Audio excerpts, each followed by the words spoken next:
ending the current conflict, reopening the Strait of Hormuz. শেষমেশ কি হার মানল America? বছরের পর বছর নিষেধাজ্ঞা, সামরিক চাপ, যুদ্ধের হুমকি, সবকিছুর পর এমন এক চুক্তি যেখানে একের পর এক সুবিধা যেন চলে যাচ্ছে ইরানের ঝুলিতে। হরমুজ প্রণালী খুলে দেওয়া হবে, ইরানের তেল আবারও বিশ্ববাজারে ফিরবে, রয়েছে শত শত বিলিয়ন ডলারের উন্নয়ন পরিকল্পনা, এমনকি নিষেধাজ্ঞা তুলে নেওয়ার রোড ম্যাপও থাকছে। তাহলে প্রশ্ন উঠছে, এটা কি শান্তি চুক্তি নাকি বড় পরাজয় মেনে নিয়ে ইরানের সঙ্গে আমেরিকার ঐতিহাসিক সমঝোতা? চলুন একে একে দেখি সেই 14 দফা, যা নিয়ে পুরো বিশ্ব এখন তোলপাড়।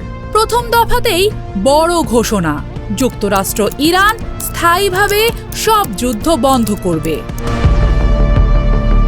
এরপর দুই দেশ একে অপরের সার্বভৌমত্ব ও ভৌগোলিক অখণ্ডতাকে সম্মান করবে, অর্থাৎ সরাসরি হস্তক্ষেপ ও আক্রমণাত্মক নীতির বিরুদ্ধে নতুন প্রতিশ্রুতি।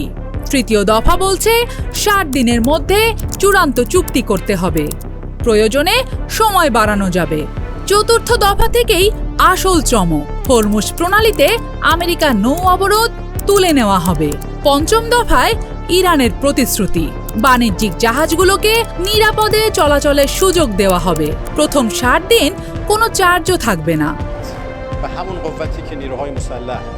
ষষ্ঠ দফায় বিশাল চমক, যুক্তরাষ্ট্র ও তার অংশীদারেরা অন্তত 300 বিলিয়ন ডলারের পুনর্গঠন ও অর্থনৈতিক উন্নয়ন পরিকল্পনার কথা বলেছে।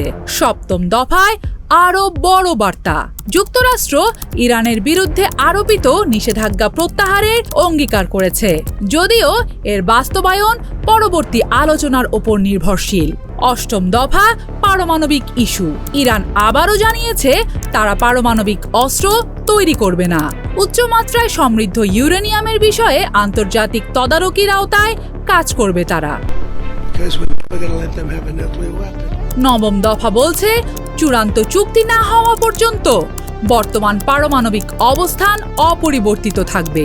দশম দফা সরাসরি ইরানের অর্থনীতির সঙ্গে সম্পর্কিত, ইরানি তেল, পেট্রোলিয়াম পণ্য আর সংশ্লিষ্ট সেবার ওপর বিভিন্ন ছাড় ও অনুমোদনের কথা বলা হয়েছে। একাদশ দফা আরও এক ধাপ এগিয়ে, ইরানের যে অর্থ সম্পদ বিভিন্ন দেশে জব্দ রয়েছে সেগুলো ব্যবহারের সুযোগ দেওয়া হবে। দ্বাদশ দফায় গঠিত হবে একটি পর্যবেক্ষণ ব্যবস্থা। ত্রয়োদশ দফা অনুযায়ী কিছু মূল শর্ত বাস্তবায়নের পরই চূড়ান্ত চুক্তি নিয়ে হবে পূর্ণাঙ্গ আলোচনা। আর শেষ দফায় চূড়ান্ত চুক্তিকে জাতিসংঘ নিরাপত্তা পরিষদের বাধ্যতামূলক প্রস্তাবের মাধ্যমে আন্তর্জাতিক স্বীকৃতি দেওয়ার পরিকল্পনা। এখন সবচেয়ে বড় প্রশ্ন, এই 14 দফার চুক্তি অনুযায়ী কি পেল আমেরিকা? এদিকে ইরানের তেল রপ্তানি উন্মুক্ত, হরমুজ খুলছে, নিষেধাজ্ঞা শিথিল, এমনকি শত শত বিলিয়ন ডলারের উন্নয়ন পরিকল্পনা। তাহলে কে জিতলো আসলে, ওয়াশিংটন নাকি তেহরান? চূড়ান্ত উত্তর হয়তো মিলবে আগামী 60 দিনের আলোচনায়, কিন্তু একটি বিষয় এখনই স্পষ্ট, এই 14 দফা সমঝোতা মধ্যপ্রাচ্যের রাজনীতিতে নতুন অধ্যায়ের সূচনা করেছে। সে কারণেই আজ পুরো বিশ্বের নজর একদিকে আটকে, ওয়াশিংটন, তেহরান।